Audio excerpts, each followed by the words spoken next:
저희 고등학교 친구 동기들은 여러 사람이 신학교를 갔는데 저는 좀 방황하다가 늦게 신학교를 갔어요. 교회에서 청년회장이 됐는데 여기저기 장로님들이 걱정의 목소리가 들려옵니다. 야, 순영이가 청년회장이 됐대. 큰일 났대. 우리 교회 이제는 망했구나. 이런 표정으로 말씀하시는 소리를 들었습니다. 교회 학교 열심히 가서 봉사하고 찬양도 열심히 하고 철학기도도 하고 부흥회 때 열심히 참석하는데 아무도 저를 인정해 주지 않아요. 순영이가 청년회장이 됐대. 큰일 났대요. 그렇게 봉사하다가 신학교를 갔습니다. 순영이가 신학교 갔대. 서울신학대학교가 이제 큰일 난 거죠. 주말이면 고향교회 내려가서 변함없이 금요일이면 도착해서 밤을 새워 철야기도 인도하고, 그 당시에는 10시에 모여서 새벽 4시까지 철야기도 하면 1시간 쉬었다가 새벽 5시에 또 새벽 기도를 하고, 그렇게 토요일 날 학생 예배 인도하고 청년 예배 인도하고 신학생으로서 주일날 열심히 찬양대 참석하고 또 오후에 교회 학교 교사로 일하고, 그렇게 애를 쓰는데 저를 하나도 알아주질 않는 거예요. 순영이가 신학생 됐대. 순영이가 교사 됐대. 순영이가 신학교를 갔대. 모두 다 걱정을 하는데 저에게 부목사님이 지금은 은퇴하셨는데 신학교 들어가면 우리 교회에서 호칭을 바꿔야 됩니다. 이제부터는 박순영 선생을 전도사로 불러야 됩니다. 그래서 저보고 전도사님이라고 부르라고 하니까 교인들이 못마땅했어요. 못마땅해요. 연세 많으신 장로님들도 못마땅하고 저하고 같이 놀던 친구들도 별로 존경스러운 눈으로 바라보지 않고 모두 다 걱정을 하는 것 같아요. 한 학기 동안 열심히 봉사했는데도 도무지 제 열심과 저의 헌신적인 그 강도 높은 교회 봉사와 서울신학대학 학생이라고 하는 그런 뒷배경도 아무 소용이 없었습니다. 부목사님이 다시 저에게 방학이 됐으니까 박순영 전도사 어른들을 대상으로 설교를 한번 해야지. 그래서 처음으로 수요일 저녁 예배에 신학교 1학년 학생이 박순영 전도사로서 설교를 했습니다. 교회에서 난리가 날 것 같아요. 순영이가 설교한데 얼마나 걱정됐겠습니까? 저희 가족들은 더군다나 가슴이 얼마나 저렸겠어요. 지금도 그 녹음한 설교를 제가 몇 년에 한 번 생각나면 듣는데 참 듣는 저도 아슬아슬하기 짝이 없습니다. 그날 수요일 설교를 하고 나서 우리 어른들 모든 성도들이 저한테 예배 끝나고 오더니 전도사님 은혜 받았어요. 전도사님 지금까지 대하던 태도와 완전히 달라진 거예요. 이렇게 아무리 애를 쓰고 힘을 써도 심지어 학교에 입학했다고 하는데도 관계가 달라지지 않고 대하는 태도가 달라지지 않더니 설교를 한번 하고 났는데 서로에 대하는 태도가 달라진 거예요. 그리고 호칭이 전도사님 이렇게 저를 부르는 거예요. 물론 전도사님하고 그 호칭으로 나를 부를 때 저도 아주 송구스럽기 짝이 없어서 제 스스로도 저 박전도사입니다 이렇게 얘기를 하기가 어려웠으니까요. 그런데 분명한 건 지금도 내가 성도들에게 교역자로 인정받고 전도사님으로 부름을 받은 그 어려웠던 상황에서 인정받는 관계로 변화되는 이 국면 전환은 내 노력이나 나의 지식의 축적이나 나의 성장과 관계없이 하나님의 말씀이 선포될 때 이루어졌다. 그런 믿음이 분명 지금까지 계속되고 있습니다. 그리고 나서 말씀을 준비하고 전하는 일에 더욱 헌신하고 철저하게 준비하고 그렇게 하나님 앞에 헌신해 왔는데, 우리가 인생을 살아가면서 아무리 애써도 바뀌지 않는 상황이 있습니다. 내 지혜와 능력으로는 어찌할 수 없는 난관을 만날 때가 있습니다. 내가 초래한 결과가 아닌, 내가 전혀 예상하지 못했고 내가 애써서 끌어들인 상황이 아닌 그런 국면에 봉착했을 때 우리는 이것을 어떻게 타개하고 국면을 전환할 것인가 고민을 하게 됩니다. 오늘 우리가 읽은 본문의 소년 다윗이 만난 상황이 그런 것이었습니다.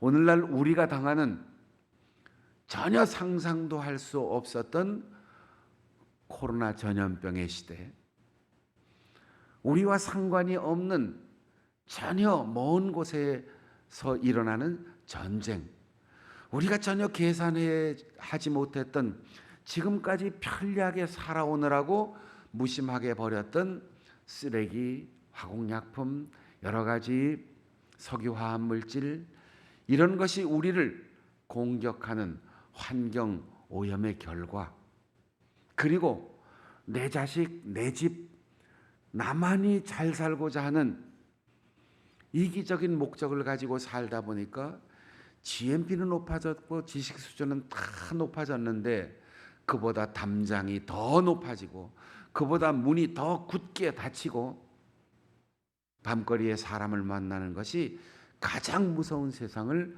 우리는 살고 있습니다. 더 배워도 보이지 않습니다. 더 노력해도 앞길이 보이지 않습니다. 몸부림을 쳐도 벗어날 길이 없습니다. 다윗은 당시 철기 문화가 발달했던 블레셋 사람들, 게다가 하늘처럼 까마득히 보이는 거구 골리앗을 앞세운 침공 앞에 임금으로부터 말단 병사들까지 다 부들부들 떨면서 전쟁의 의욕을 다 상실했습니다. 이제는 나라가 망하는 겁니다. 하나님의 거룩한 백성이라고 새로운 임금을 세워서 우리나라가 부강하고 튼튼해질 것이라고 기대한 것과는 달리 이방 민족의 침입 앞에 숨소리 하나 내지 못하고 숨어 있어야 하는 절박한 상황이었습니다. 이때 하나님께서는 다윗을 통하여 민족의 역사 그리고 대치된 전쟁 국면을 전환시키셨는데, 오늘 다윗을 통한 이스라엘의 전장의 국면 전환, 그리고 다윗이 어린 소년, 형들에게도 멸시받고 가정에서도 별 볼 일 없는 작은 아이가 이스라엘 민족의 위대한 지도자가 되고 역사에 남는 왕들의 표준이 되고 예수님의 조상이 되는 이 국면 전환을 우리가 살펴보면서 오늘 내 힘으로 어찌할 수 없는 이 막막한 사태, 또 남들과 비교할 수 없고 아무에게도 얘기할 수 없는 우리 집만의 어려운 난관 앞에서 여러분의 삶에 이 난관을 타개하고 국면이 전환되는 놀라운 전향의 포인트를 만날 수 있기를 바랍니다. 우리가 잘 아는 교회 학교의 단골 소재인 동화의 내용입니다. 그런데 이 엄청난 골리앗의 덩치와 블레셋의 무기, 그리고 이미 여러 번의 전투에서 패배한 경험, 거기에서 다윗이 어떻게 했는가를 우리가 주의 깊게 살펴보아야 합니다.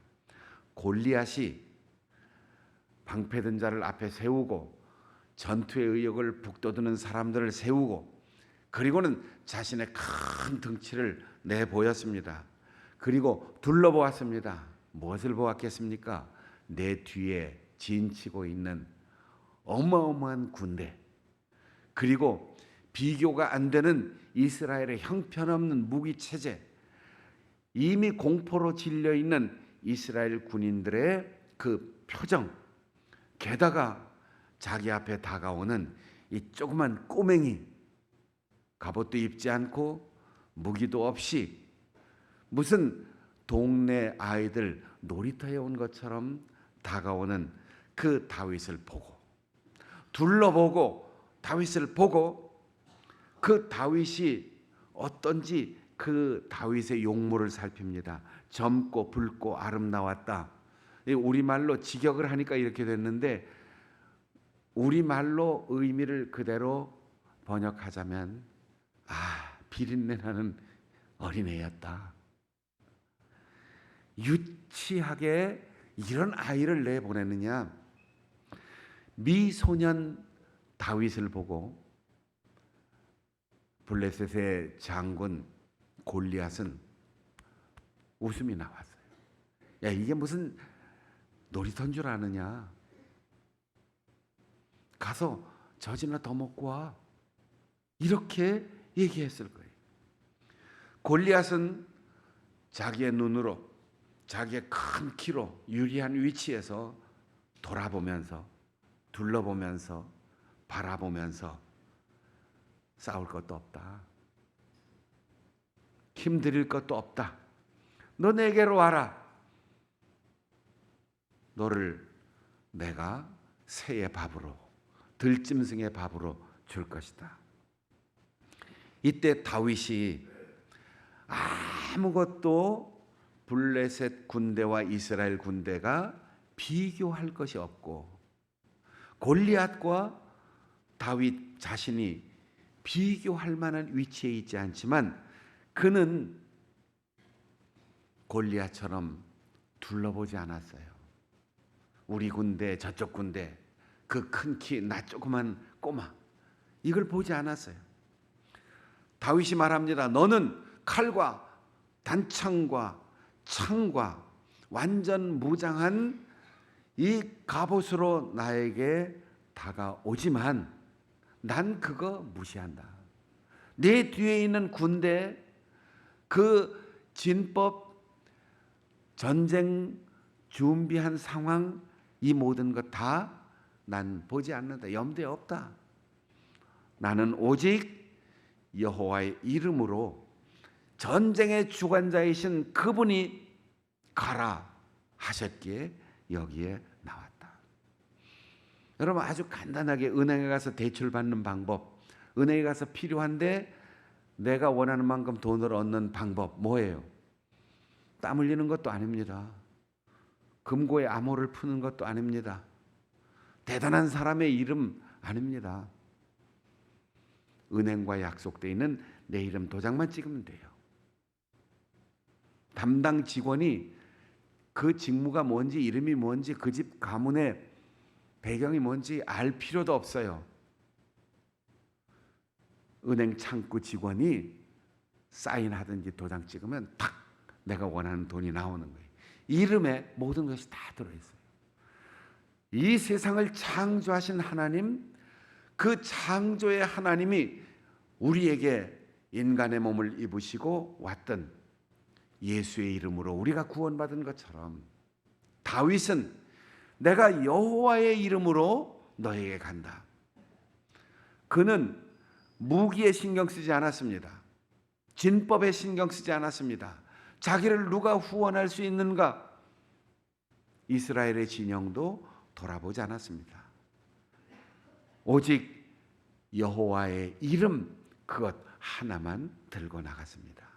여러분, 우리에게 일어나는 복잡한 상황은 다양해요. 하나가 끝나면 또 하나가 와요. 아니, 한꺼번에 여러 가지가 와요. 제가 얼마 전에 어떤 분 만나서 참 힘들고 어렵다고 해서 야, 인생을 살다 보니까 어려운 일은 하나씩 오는 게 아니고 종합 세트로 오더라. 고난은 항상 세트로 오게 돼 있어요.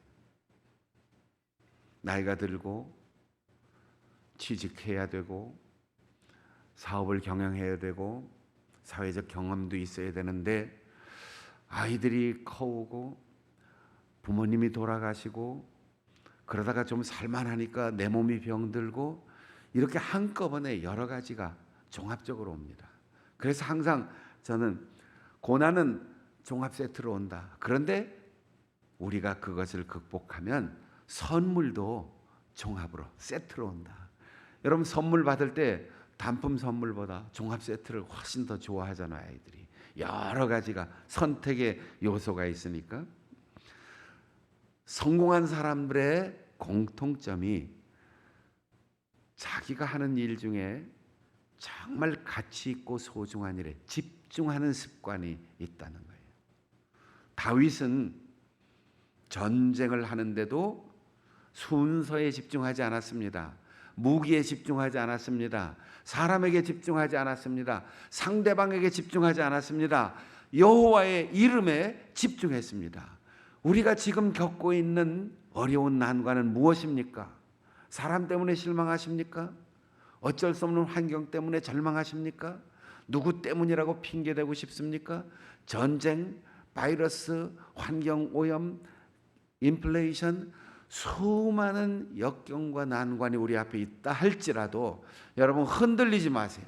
단 하나, 천지를 창조하신 하나님, 나를 이 땅에 보내신 하나님, 나를 부르시고 나를 아시는 하나님, 그분께서 나에게 사명을 주셨고 내가 그 사명 위에 우뚝 서서 이 사명의 길을 가는 한 하나님께서 나를 결코 버리시지 않는다. 여기에 집중해야 되는 거예요. 우리가 두려워할 것은 눈앞에 보이는 것, 사람 환경이 아니라 하나님을 두려워하며 살아야 하는 것입니다. 사랑하는 여러분, 다양한 환경 속에서 다양한 일을 만날 때 그때 그것마다 내가 극복하려고 하지 말고 오직 하나님께만 집중하십시오. 무엇이든지 하나님과 함께하면 극복해 나갈 수 있습니다. 호텔이나 여관에 가서 투숙할 때도 방마다 열쇠가 다 다르지만 주인에게 가면 마스터 키가 있어요. 그것 하나면 거기에 있는 것 다 열 수 있습니다. 여러분에게 우리 인생의 마스터가 되시는 하나님이 내 뒤에 계심을 믿고 하나님께 집중하는 시선이 흔들리지 않기를 바랍니다. 국면을 전환해야 합니다. 어떻게 전환합니까? 지금 다윗이 나간 상황은 이스라엘과 블레셋의 전투 장면입니다. 거인과 소년이 맞닥뜨려 있습니다. 완전 무장을 한 군인 중에 군인 그와 물맷돌 들고 들판에서 양을 치던 도구 하나밖에 들지 않은 이 국면을 어떻게 바꿀 수 있습니까? 블레셋 용장 골리앗은 이렇게 말합니다. 야, 너는 내가 강아지처럼 보이냐? 무슨 물맷돌 하나, 그 물매를 던질 도구 하나, 그거 들고 무장도 하나도 하지 않고 이렇게 오는데 넌 도대체 제정신이냐? 내가 사람으로 안 보이냐? 이 거인, 이 등치 안 보이냐? 너는 듣지 못했느냐? 내가 나설 때마다 이스라엘 군인들이 겁먹고 그냥 다 도망친 거 넌 모르느냐? 그러니 야, 이리 와. 내가 들짐승의 밥으로 널 제공할 거야. 그런데 다윗은 아무런 대책도 없어요. 누구도 그에게 어떤 가능성이 있다고 생각하지 않습니다. 그런데 선포합니다. 나는 여호와의 이름으로 너에게 간다. 이 한마디가 이스라엘과 블레셋의 싸움을 거인과 소년의 싸움을, 완전 무장과 물맷돌의 싸움을 블레셋 사람과 하나님의 사람과의 싸움으로 개념을 바꿉니다. 여기에서부터 국면 전환이 시작되는 겁니다. 결과적으로 이 국면 전환을 통하여 집안에서도 무시당했던 다윗은 이스라엘의 임금으로 인사조치가 되는 거예요. 놀라운 이야기입니다. 요셉도 13년이나 걸렸는데 다윗은 전장에서 즉시 그 다음 임금으로 백성들에게 하나님 앞에 인정을 받습니다. 다윗의 이름이 구약에 800번 정도 나온다고 하는데 신약 성경에는 제일 먼저 나옵니다. 다윗의 자손 예수 그리스도의 족보라, 이렇게 다윗을 소개합니다. 사무엘하 8장 14절에 보면 다윗이 어디로 가든지 하나님께서 이기게 하셨다 그랬어요. 다윗이 이겼다가 아닙니다. 다윗의 지혜와 능력이 아닙니다. 하나님의 이름을 걸고 자기 앞에 있는 상황을, 개념을 바꾸니까 국면 전환이 이루어지고 자신도 보잘것없는 소년에서 이스라엘의 구세주로, 그리고 나중에 이스라엘의 임금으로 그의 삶의 방향이 달라졌습니다. 여러분, 어려운 일 있고 힘들 때 고민하지 마세요. 앞으로의 결과를 예측하지 마세요.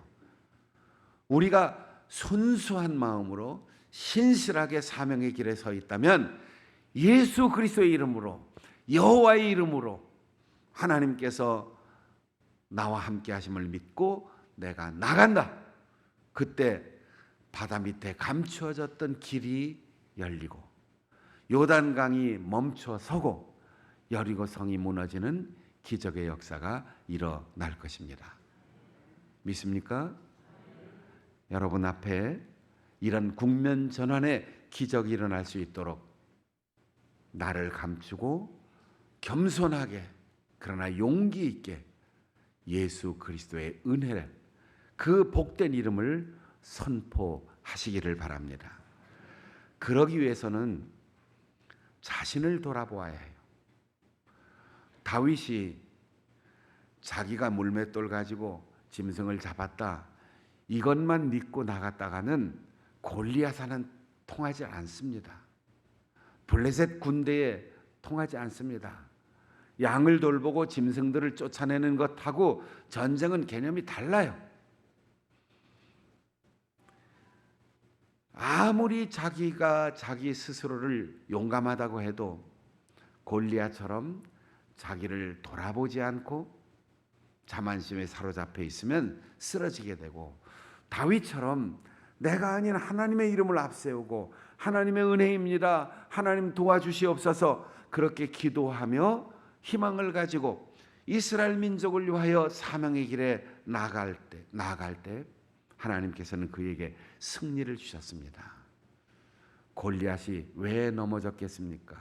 힘이 없어서 다윗에게 당한 게 아니죠. 싸워보지도 못하고 앞으로 나가지도 못하고 큰 소리 한번 치고 그냥 이마에 돌멩이가 박혀서 죽고 말았어요. 여러분, 우리는 다윗처럼 살고 싶지만 때로 자신의 삶의 경험이 축적되고 지식이 축적되고 사회적인 지위와 명분과 영향력을 갖고 안정되게 살아갈 때 남들에 의하여 부풀려진 자기를 진짜 자기인 줄 알고 스스로에게 속을 수 있어요. 완전 무장했기 때문에 상대방이 어떤 무기를 가지고 와도 소용없다고 생각했는데 이마에 구멍이 있는 것을 누가 생각이나 했겠습니까? 우리는 살다 보면 남들에 의해서 부풀려진 자기와 늘 만나게 됩니다. 그래서 무슨 일이든지 악역을 맡아서 앞에 나가서 얘기하길 좋아해요. 사람들이 나를 인정하니까 자기가 안 나서도 되는 일에 자꾸 나서고 싶어요. 으쓱하고 허영심을 갖게 되고, 그럴 때마다 자기 자신에 대해서 착각하게 되는 거죠. 우리가 인간관계에 있어서 시쳇말로 그런 얘기가 있어요. 총알바지 한다. 야, 너밖에 없어. 너밖에 없어. 그리고는 앞으로 몰면 내가 참 훌륭한 사람인가 봐. 내가 대단한 사람인가 봐. 그럼 으쓱해서 나가는데 이 골리앗이 전쟁터에 나가는 것과 똑같습니다. 다윗은 자신의 외모를 내세우지 않았습니다. 첨단 무기를 내세우지 않았습니다. 골리앗은 자신의 약점이 이마에 있는 것을 몰랐습니다. 다윗은 자신을 겸허하게 감추고 여호와의 이름으로, 그리고는 돌멩이 하나를 물매에 넣고 돌려서 던졌습니다. 그 돌멩이가 이마에 정통으로 맞아 골리앗은 그대로 쓰러져 죽고 말았습니다. 우리는 언제나 내가 무엇을 할 수 있을까? 내가 이길 수 있을까? 내가 할 수 있을까? 나는 할 수 있다. 나밖에 이 얘기는 못할 걸. 나밖에는 이 일 못할 걸. 이런 자만심이나 허영심에 사로잡힐 수 있습니다. 다윗은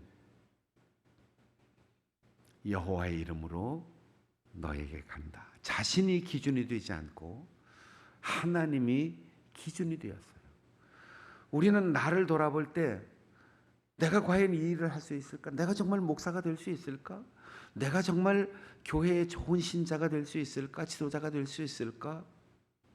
이런 의문이 우리에게 수없이 있을 수 있어요. 이게 없으면 정상적인 사람이 아니에요. 고민도 있고 갈등도 있고 회의도 있지만 우리가 앞으로 나아가고 사명을 감당할 수 있는 이유는 단 한 가지입니다. 하나님께서 나를 부르셨고 하나님께서 나를 세우셨고 하나님께서 나를 보내셨다. 이 확신이 있으면 바울 사도처럼 내가 약하면 약할수록 나의 보잘것없음만 자랑하고 오직 내가 자랑할 것, 나를 위하여 십자가에서 죽으신 예수 그리스도, 그분의 은혜와 그분의 이름만 자랑하게 되는 것입니다. 이제 여름 성경학교 수련회가 시작되는 여름 교육의 계절입니다. 내가 어떻게 재미있게 해줄까? 어떻게 하면 간식을 맛있는 것을 줄까? 어떻게 하면 율동을 잘할까?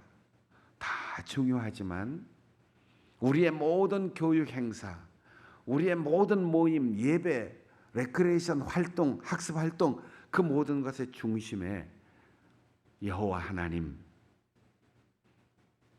거기에 집중해야 돼요. 우리 교사들도 하나님이 하십니다.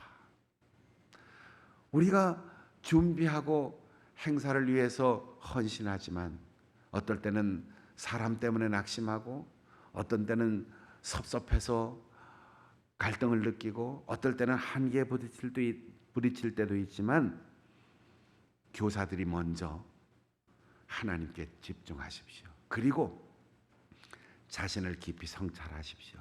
나는 아무것도 아닌데 하나님이 나에게 소중한 직분을 주셨다. 여호와의 이름으로 나아가서 오직 예수 그리스도의 십자가의 은혜를 선포하면 우리의 자녀들을 두렵게 하고 우리 자신의 현실을 두렵게 하는 이 시대의 골리앗, 그것이 전염병이든 전쟁이든 경제의 위기이든 취업의 제한이든 교육 현장 이념의 혼란이든 다 골리앗처럼 쓰러져 버리고 다윗처럼 승리로운 역사를 경험할 수 있을 것입니다. 우리 다 같이 한번 따라해 볼까요? 여호와의 이름으로 보잘것없는 내가 앞으로 나갑니다. 골리앗이 쓰러지게 하옵소서. 내가 예수의 이름으로 승리하게 하옵소서. 이 귀한 다윗의 승리가 이번 교회 학교를 통하여 그리고 우리 장충단 교회를 통하여 우리 성도들의 삶을 통하여 이루어질 수 있기를 축복합니다.